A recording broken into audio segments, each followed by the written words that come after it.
ganda ng terminal na to, parang airport. Pala dito sa Asiana, pwede na rin kayo mag-shopping or kumain dito sa may PITX.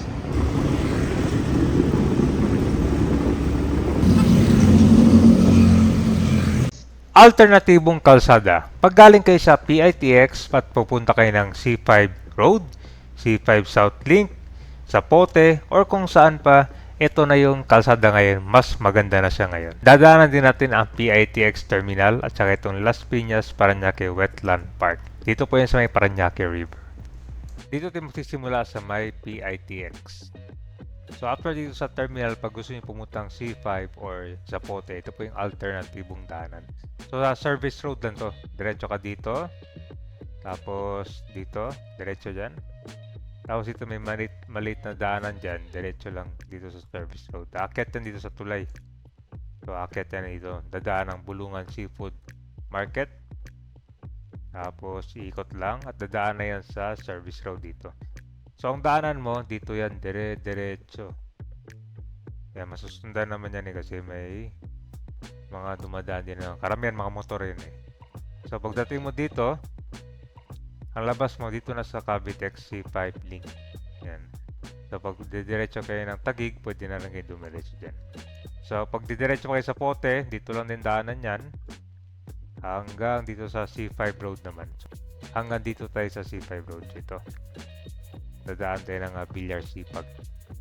Alright, so nandito na tayo sa PITX.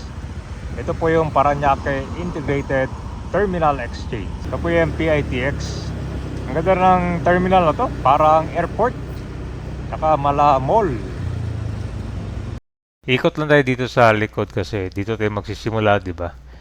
Doon sa likod, doon po yung station ng LRT Light 2, Asia World naman. So malapit na rin matapos itong ginagawang bagong gusali dyan. No? Karamihan ng mga bus dito, ito yung mga galing pa sa monumento. EDSA Bus Carousel. Alright, so nandito na tayo sa LRT. So ito yung naglilig, diretso ng PITX. Kayo mag-shopping or kumain dito sa may PITX. Ito yung Asia World LRT station, no?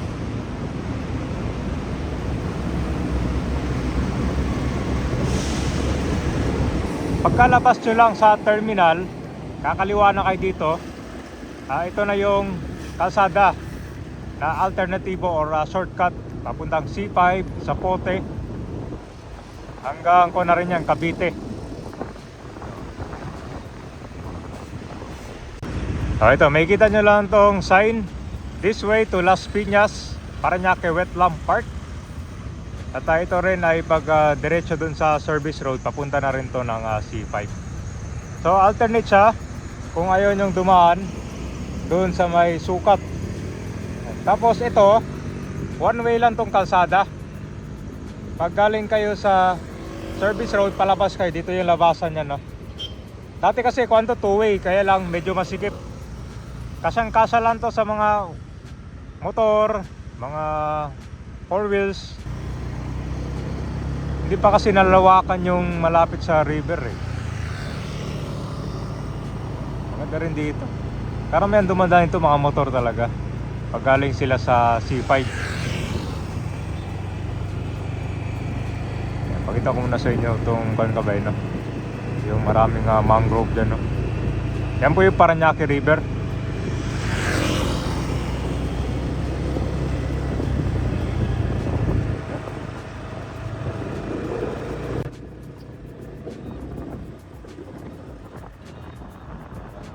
Security outpost. Alright, so nandito na tayo sa Parañaque River. Ito yung daanan papunta sa service road. Saktong-sakto, di ba, sa mga content private. So ko lang talaga, one car at a time lang. Kaya ginawa na to siyang one way. Dati magkakasalubong yung mga sakyan na dumadaan dito eh. So itong nakikita nyo sa harap, ito po yung Wetland Park, Las Piñas Parañaque Wetland Park. So ito ay nahati sa dalawang mainland. Yan yung Long Island, itong Freedom Island. Nagpabangka, ito yung dito yung daanan nila. So marami mga migratory birds dito sa may Wetland Park. Tatala ng mga basura ngayon, no? Dito nga ba yung mga huling mga tahong, dito yan. Dito nila dinadala yan po yung pagsaka ng mga isda. Marami yan tuwing mga umaga, siguro mga alas 4. Kaya magandang oras yan mag-aabang ng mga isda dyan.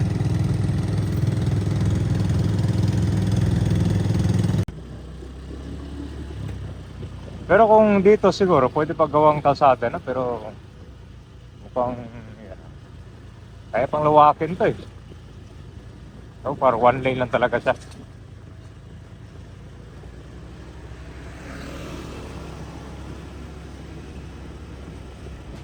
Itong kalsada, pagkatawid natin dyan sa tulay, diretso na to sa service road. Yan na yung kalsada papunta sa may ano yan, C5. So ito guys, pakita ko lang sa inyo yung itong ilalim ng tulay. Ito po yung Capitex, ito expressway. So dito yung dinadak nila yung mga kanilang bangka. Dami yun dito. Mamaya kasi pagkalabas natin dyan tayo dadaan, dyan yung labasan. Then baba, diretso dito.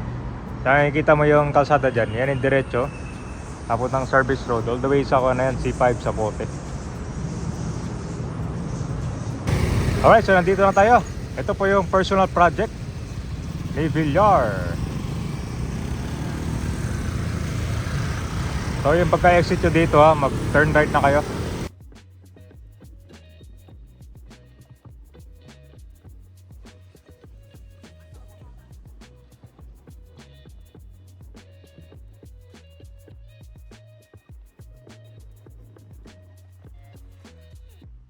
Paranaque. Ito yung bulungan sa Paranaque.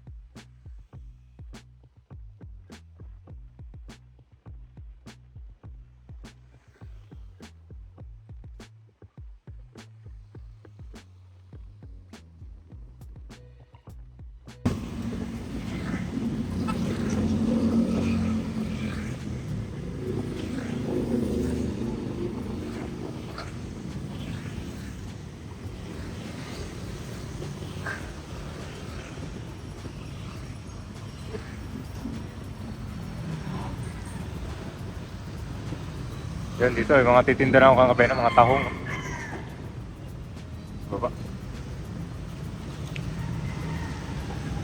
Madilim pa dito. So pagdating mo dito, kanan ka na. One way na yan dyan. Nakaparallel na tayo sa Capitex. One way na rin pala to.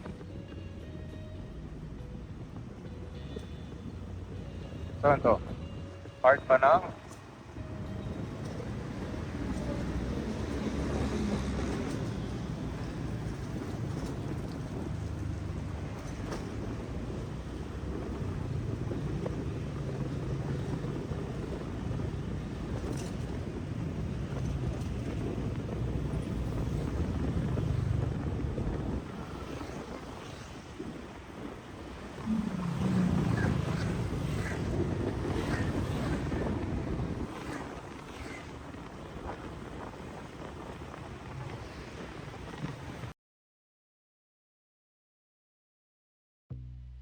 ito na yung service road. Sa kanan, yan naman yung Capitex.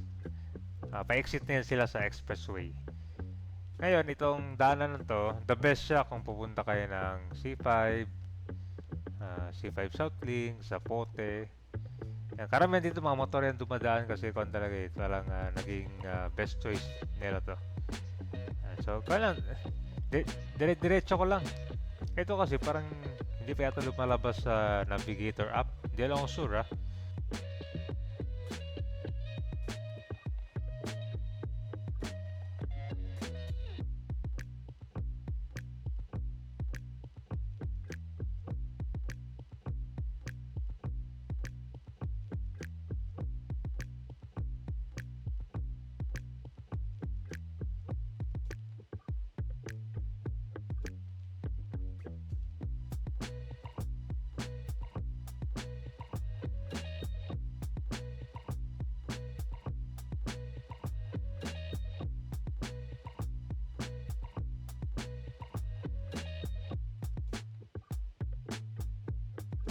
Alright, so ito na yung C5.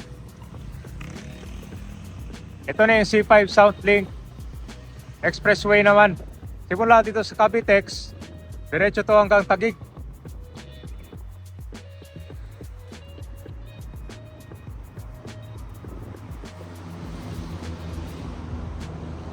Kita mo yung ramp na yan. Ito yung entry ramp niya na galing sa Cavitex. O, diba? Bilis.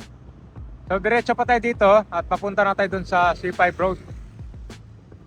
Ito pa yung expressway. Oh. Yan. So, pagdating mo dito, kanang ka na.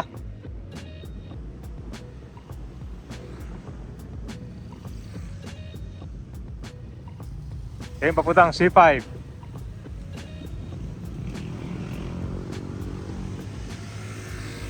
Alam nyo, dito pwede pang lawakan to eh. May mga bahay pa pala dito. Mga ilan na lang yan.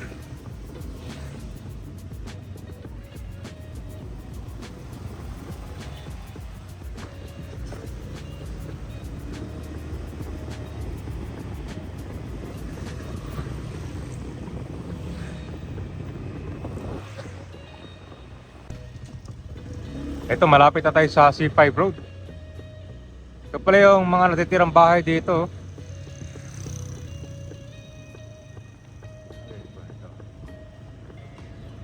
Rivaling pala. Ano to? Container Van Office. Alright, so nandito na tayo sa C5. O, diba? Ganun kabilis na yung papunta nyo dito simula sa PITX. Ito yung C5. Ito naman, pag diretso kayo, papuntang ko ano to sa Zapote. So i-update natin ngayon itong C5. So yung mga projects naman na abangan nyo dito sa C5, marami pa. Una na yung extension nitong LRT. Simula dun sa Sukat hanggang Zapote, papuntang Cavite. So itong next phase kasi mukhang wala pang ginagawa. Pangabangan nyo na next phase naman itong LRT, yan na yung papuntang Cavite. So mostly kon dito, Villar City. Napakita ko sa inyo itong flyover, kita mo to. Ayon sa mga sabi, itong flyover, dyan daw dapat nadaan itong LRT.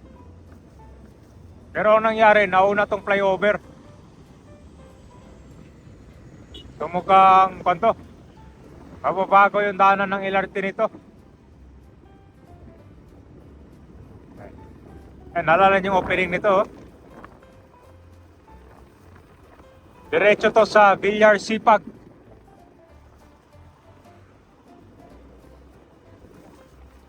Dito yung lusutan eh, pero malamang mababago yung kuwan nito. Malamang mababago yung alignment itong LRT.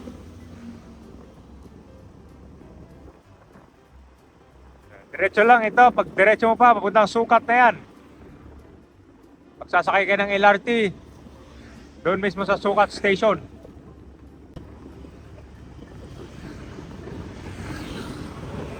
O, diba?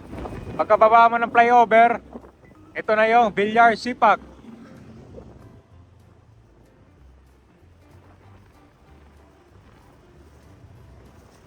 Ganyan kabilis lang, di ba? PITX to C5. Yan o. Villar, Sipag.